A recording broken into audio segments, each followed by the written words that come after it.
Ron Gilbert, welcome to the Game Informer Show, sir. Thank you. It's an honor to have you, man.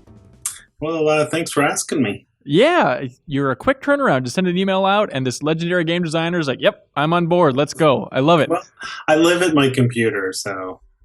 So you work remotely then on Thimbleweed Park? Yeah, I work at home, and all of the team members are all over the world. You know, we have people in England and Spain and Canada, and it's just all over. So I don't think really any of us actually work in the same space together. Oh, wow. So you guys have a podcast that I really appreciate where it's basically just your stand-up meetings, and there's kind of short updates for the community about where you guys are at. Right. And so that explains why it's all Skype. But like, how did you find this team to put together for this project? Well, obviously, Gary Winnick and I have known each other a long time, doing Maniac Mansion. And then the next person we brought on was David Fox, we had also worked with at Lucasfilm. He had done game programming on Maniac Mansion. So he was kind of a natural fit, for somebody to come on and do game programming for us. And then after that, we brought on Mark Ferrari, who was also, an old Lucasfilm vet, who did the art for the original Monkey Island. And so that was kind of the core group we started with. And then we needed, some animators, and we found Octavi, who's from Spain, and it's just an incredible 8-bit animator. And we just kind of, grown from there, just, adding, different team members piece by piece. Yeah, for sure. So working from home with this kind of throwback project with some old friends of yours, is it relaxing? Is it a good time? How's it going for you? Oh, it is anything but relaxing. A project to me it's always relaxing for about maybe the first half of it, right? Because you're just creating a lot of stuff. It's all just these wonderful dreams that you're putting together. And then the second half is the reality of everything that you've created is finally dawning on you. And it's just a whole lot of work, right? And you're realizing, oh, we need to cut this, or this doesn't work, or, play testers are confused here. And it just gets incredibly stressful. And then you get to the phase we're in right now, which is, the last, quarter of the project. And that's even more stressful because, you're dealing with, the lovely press calling you up all the time and wanting to do interviews, and you're doing all this other stuff. And you're saying, I wish everyone would just leave me alone and I could work on my game. So if you could perpetually just be like in the first half of projects, just abandon a project halfway through and let other people finish it, that's your ideal world? Yeah, that is the dream. I guess it's to make prototypes and then get them to a certain point and abandon them and then start something else. But I don't think that pays the rent. Yeah, that's true. It's tough to make a profit on that. So how are you feeling about the game so far?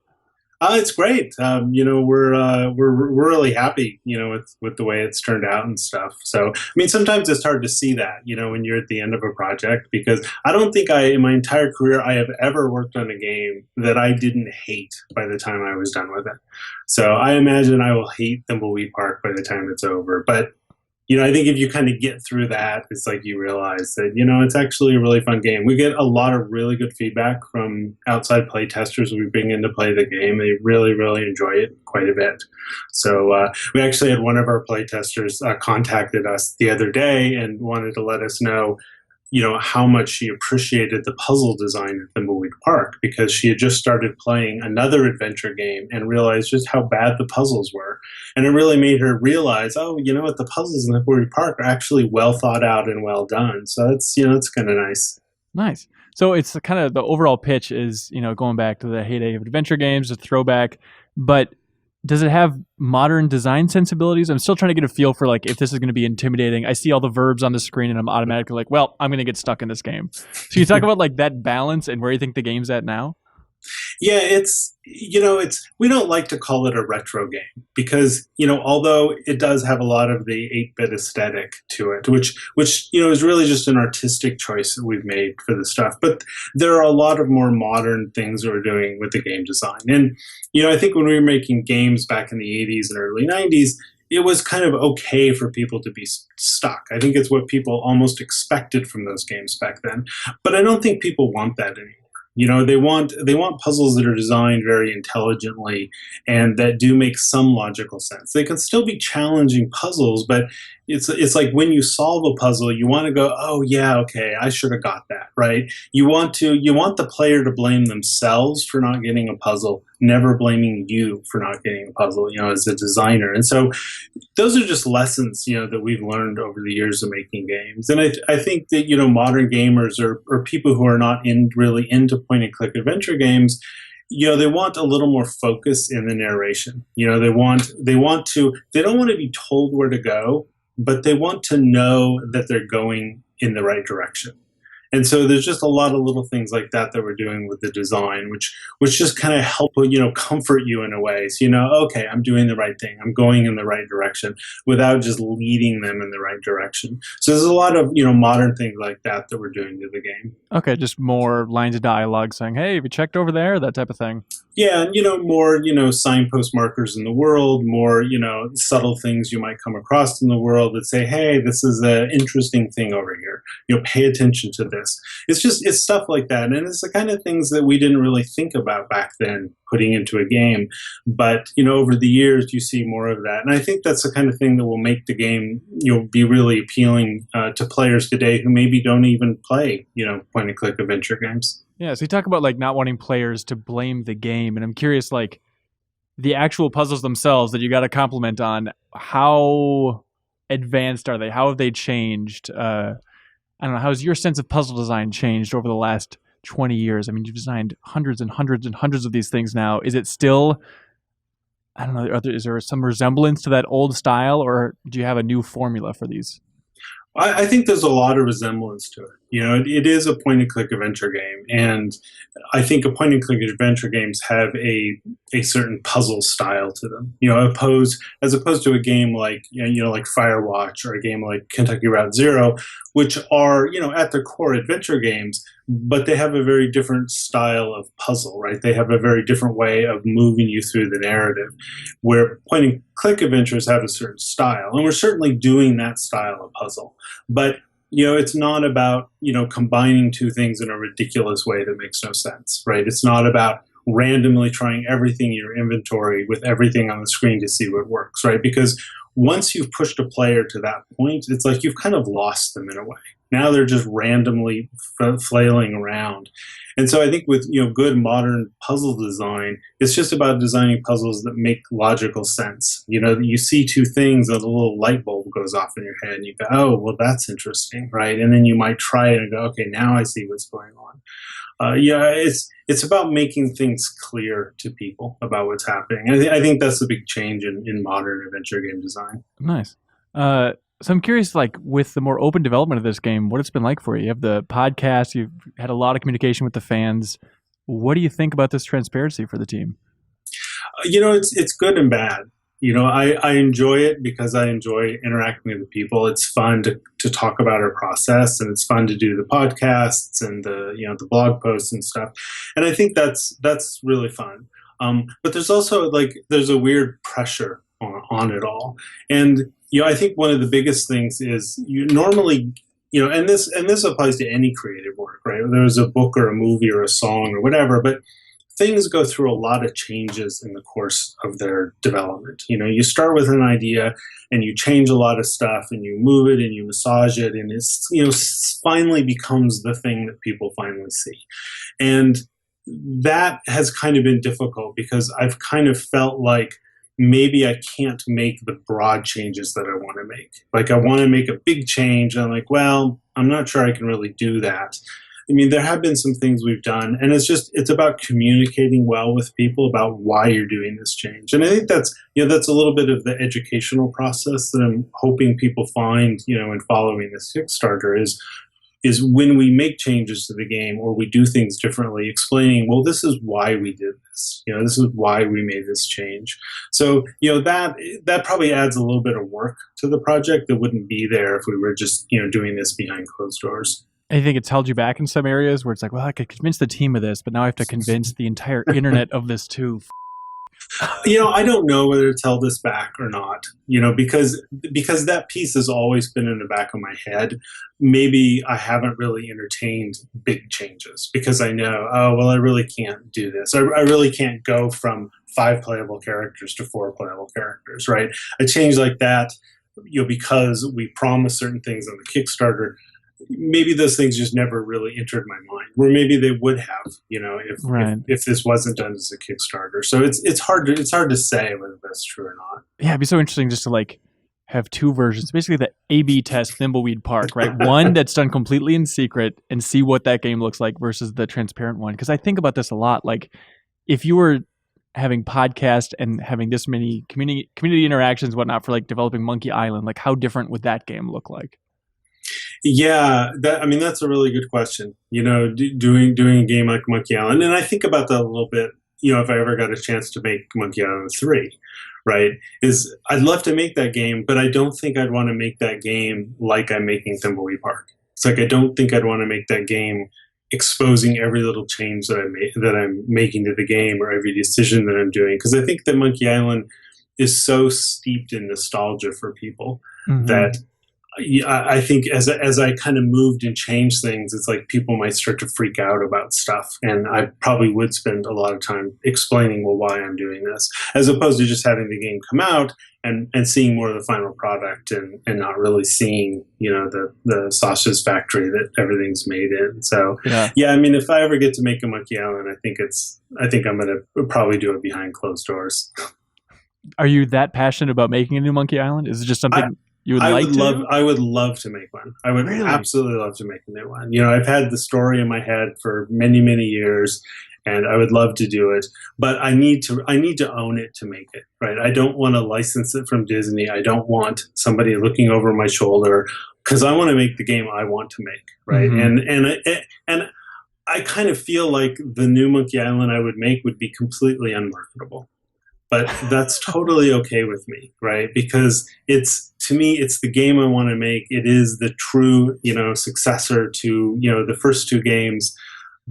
But, it's not going to all be in 3D. It's not going to, all this other stuff. But, it's hard for me to believe that it would actually be a marketable game. That's okay. It's interesting because I don't know what the difference would be. I mean, it's still going to appeal to the fans of the first two, right? And isn't that kind of the crowd you're trying to get in with Thimbleweed Park? Well, I think it will appeal to Monkey Island fans. I think it'll just completely appeal to them. But I think if you were to do, you were to say to Disney or any other big company, it's like, hey, I want to make a new one of these. I think the first thing you get is their marketing team would jump on you and go, okay, well, how are we going to modernize this? How are we going to attract this new market segment to the game? How are we? And they'll start asking all those questions, which are, completely legitimate questions to ask, but not for this game, right? Because to me, this game is about making, I call it Monkey Island 3A, right? This is making the Monkey Island I would have made had I stayed at Lucasfilm.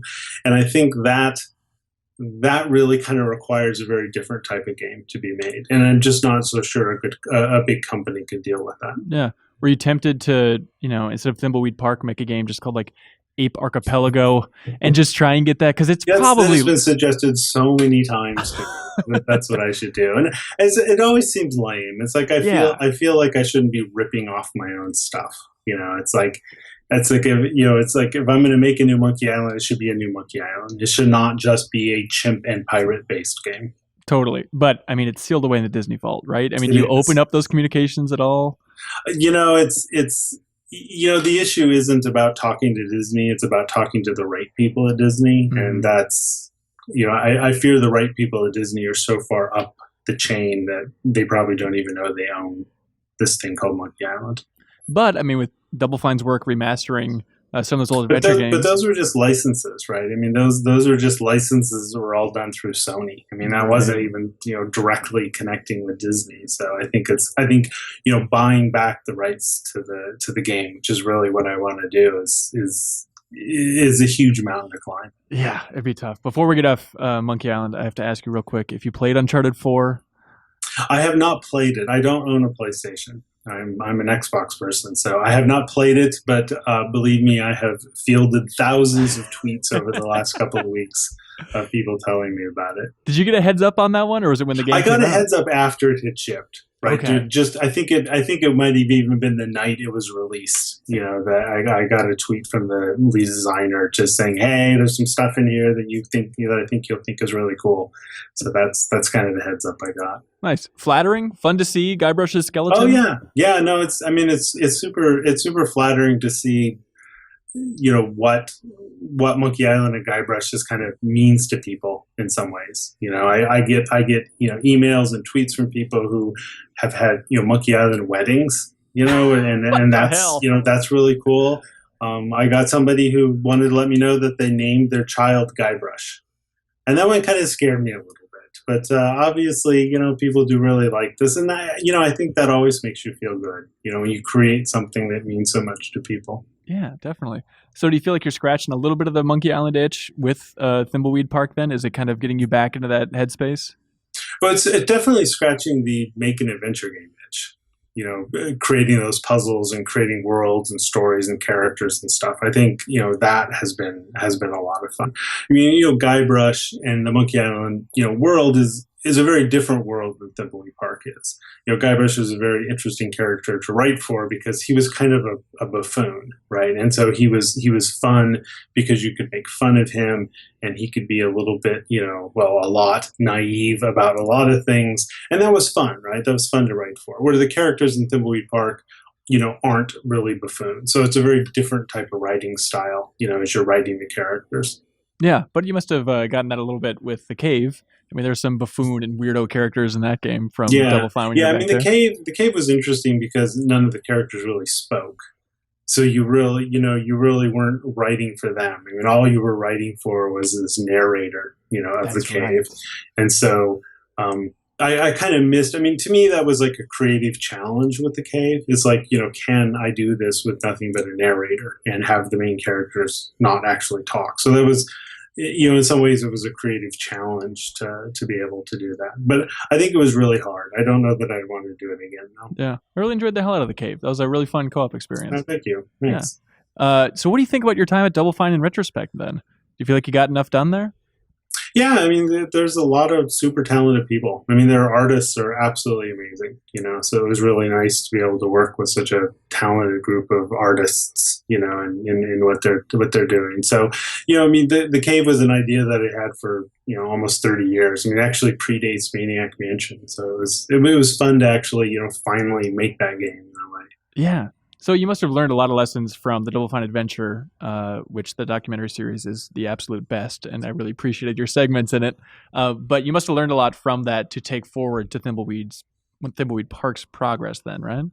Yeah, there was a lot of stuff about the Kickstarter itself. I wasn't really involved in the actual production of the game itself, Mhm. but just, watching the Kickstarter, and looking at, what they did right and what they did wrong. That was one of those things that when we did our Kickstarter, we said, okay, well, we want to make sure we do this. We want to make sure we don't do this. And so that part of it, I think, was very, very useful to have. Yeah, it's interesting. I mean, you mentioned how if you ever made a Monkey Island, you'd want to do it in secret. And I feel like that was kind of the conclusion at the end of the Double Fine doc as well, is Tim Schafer saying, like, for what we do next, we just want to be under the radar a little bit more. Like, we're a little bit too exposed out here. But do you feel a little bit too exposed with Thimbleweed Park, or have you hit that right level? I don't feel too exposed. I think it is the right level. I think when you invite cameras into something, I think you're kind of opening yourself up for even an additional level of exposure. Where we can do the podcast and we can write on the blog, but it can still be a little bit controlled, in how we're doing stuff. And so I don't feel overexposed. I just, like I mentioned at the beginning, it's just a lot of work. Totally. I probably spend a good day in every week just dealing with the blog stuff and, dealing with the backers and all of this. So, you imagine, a good 1/5 of my time is taken away doing nothing but this. So it would be nice, to not do this because it would just add an entire day that I could get back to actually making the game. So what are you actually doing on the game then? Are you programming with this thing, mainly writing? What's your process? I think the two big main things I do are programming and writing. I built the engine, so we've got a 2D point and click engine that I kind of built from scratch. So I'm still doing a lot of work on the engine. It's very similar to what I was doing, back at Lucasfilm, and even on Monkey Island. I mean, I spent maybe half my time on that project just working on the Scum engine, and the other half of it was, doing mostly design stuff and then, a little bit of writing type stuff. And I think that's similar here, except I'm doing a lot more writing on this game than I did on Monkey Island. But Nice. Programming and writing, that's my two big jobs. Do you have a preference between the two? I think I like programming. I think I'm like a nerd at heart, and I just love to program. I really enjoy programming. So I think if I could do nothing but program, I think I might be generally happy. I think people would like to read a book that you would write just about like your history through the game industry and the changes in programming. I think you would have a lot to say on the topic. That'd be fascinating. Yeah, it definitely has changed a lot. But you still feel like enough is the same at the core where you're able to stay modern? At the core it is. Yeah, at the core, I love programming, and I think I've always been a kind of designer where I have to really have my fingers in stuff, because I really do. I make games kind of by intuition and experience, right? I don't like writing big long design documents about stuff. I like to just start coding and start playing with the game and seeing how the game feels. And with this game, it's like, I can put in a puzzle and I can play it, and I go, if I don't like that, I just change it, right? I just kind of go up and we do a little programming and I change it, and I see it and I don't like it and I change it and I go back to it. And I really enjoy that iterative aspect of making games. And I think that kind of requires you to be a programmer, where if you're a pure designer or you're an artist designer, you're always interfacing with the programmers going, okay, well, I want this change. It's like, no, a little bit different. No, a little bit different. And there's that constant cycle that you're doing where I can just do that cycle myself. And I like that. Yeah, it has to be nice. So, I mean, you've had such an experimental career as well. You've gone out and done kids games, iOS, like downloadable stuff on consoles. Like, is there one area that you were especially intrigued by? What is your favorite era of your career? I guess I should ask.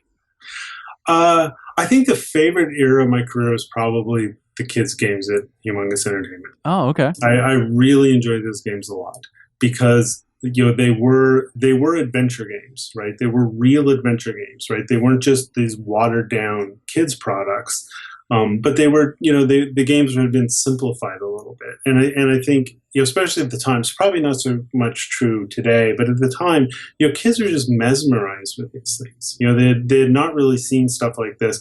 Parents had not seen stuff like this, and so it was a little bit of this magical period, being able to do these games for kids, and I found it very interesting, and I also learned a lot as a designer, because kids are not interested in a lot of things that I think, normal, mainstream game people are interested in. They're not interested in technology. They don't really care anything about, what graphics card this runs on.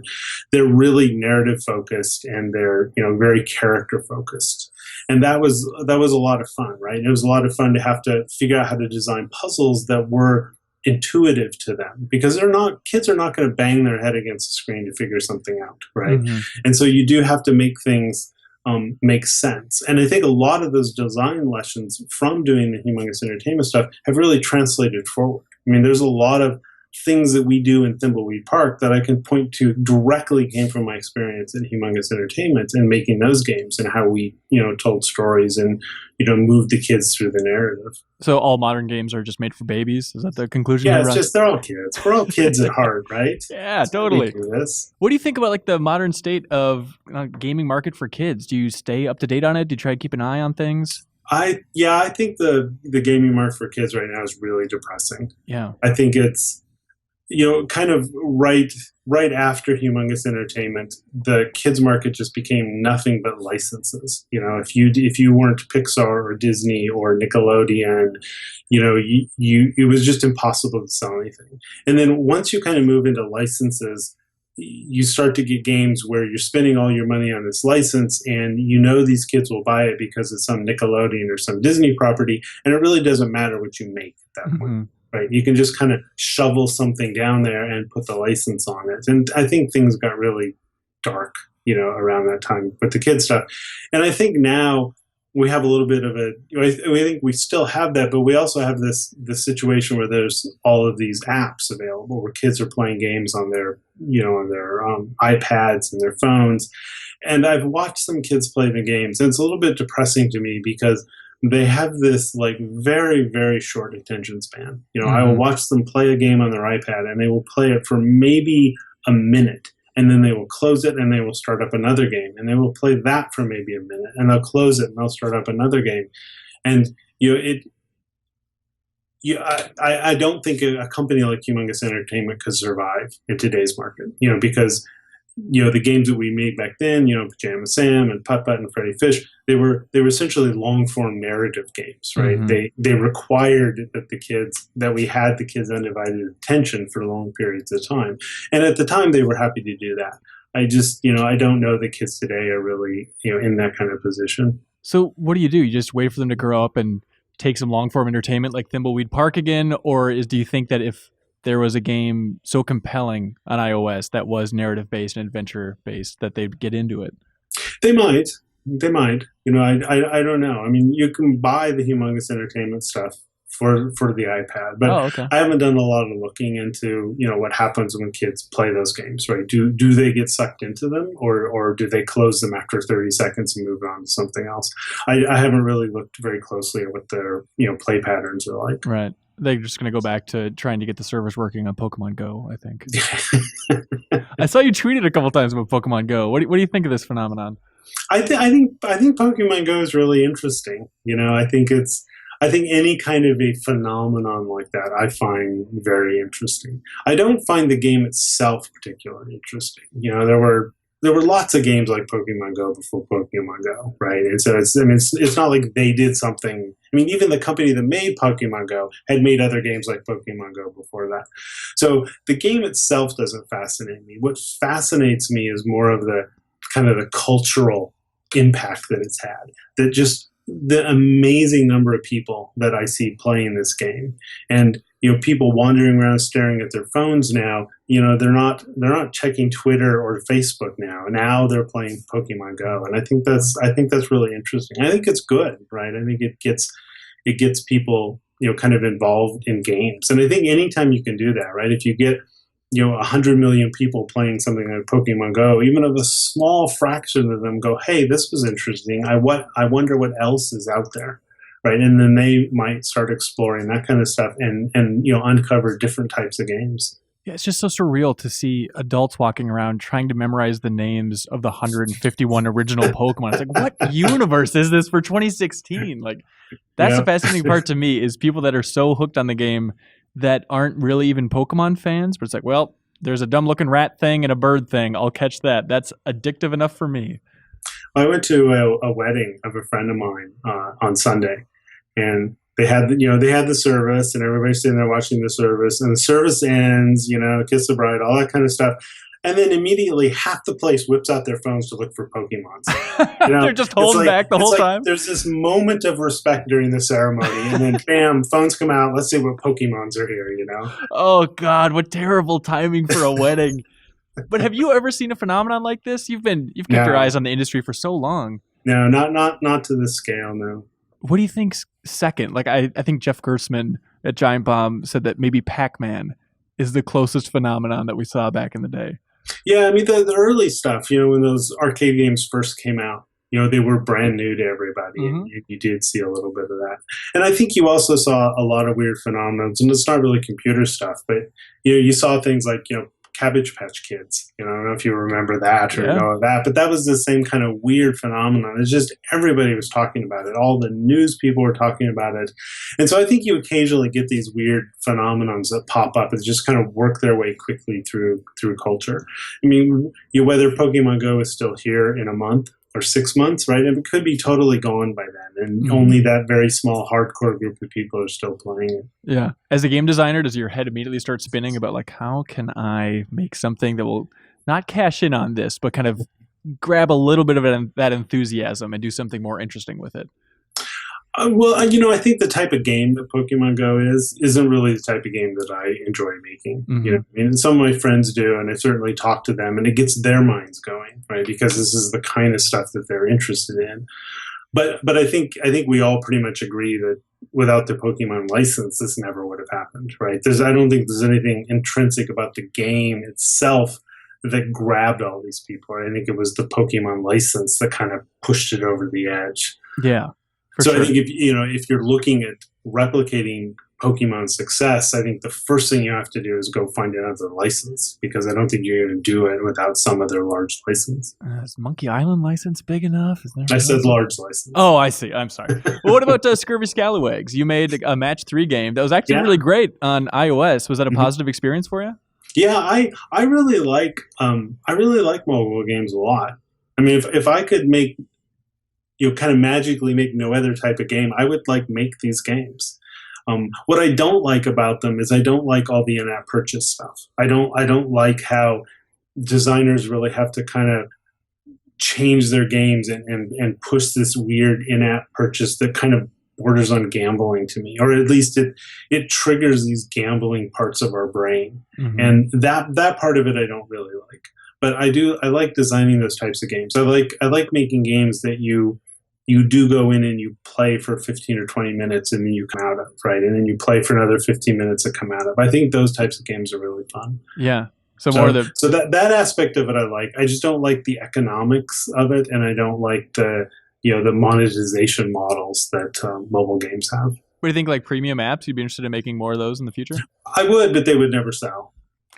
Why do you cut yourself short, Ron, immediately? Well, they just don't. They don't. I mean, that's the honest truth. They don't sell, right? I mean, we can wish that they would sell. And I have these conversations with, my game designer friends all the time. It's like we all wish this stuff would sell because we find it interesting, but we don't have any desire to do this weird in-app purchase stuff. So I just, I don't have a lot of faith in that. And, I think Thimbleweed Park will probably do okay, on the phone, but I don't think it could have survived on the phone, right? The fact that it is primarily a PC game and it's going to be on some consoles, and then it kind of jumps over to the mobile platforms. I think it can enjoy some success and enjoy an interesting market on that platform. But had we made Thimbleweed Park just for the devices, I don't think it ever would have been successful. Yeah. So what does your future hold? Are you really in love with this kind of global team that you've assembled here? There are things about it I really like, and there's things I don't like about it. I mean, I love that I get to work with people all over the world. I love that I get to work with people from, that have very different experiences than me, and I really enjoy that. I don't like that I can't just walk over to someone's office. So anytime we do have discussions, it's like we have to, power up Skype, and then there's always a slight disconnect because you're on Skype, and that part. I am very much a face-to-face person, when it comes to that. So I miss that aspect of it. So would you ever think about building up a small studio then on your own? Yeah, I mean that would be fun to do. It's a lot of work. It's a burden, right? Because you now have a bunch of people that are kind of looking to you to do something. So it's a little bit of a burden to do that kind of stuff. But yeah, I mean, I would love to have a very small, less than 10-person studio where we all kind of lived in the same area and did stuff. I think that would be a lot of fun. Nice. Well, I look forward to seeing what you do next. Keep on being experimental, man. It's exciting to watch. Great. What are the hot details on Thimbleweed Park? When is this thing coming out? It'll be out at the beginning of 2017. Okay. Great. And it'll be out on Windows, Mac, and Linux, and also it'll be out on the Xbox. Cool. Exciting stuff. Well, congratulations on wrapping up the game, man. Thanks. You're really getting there.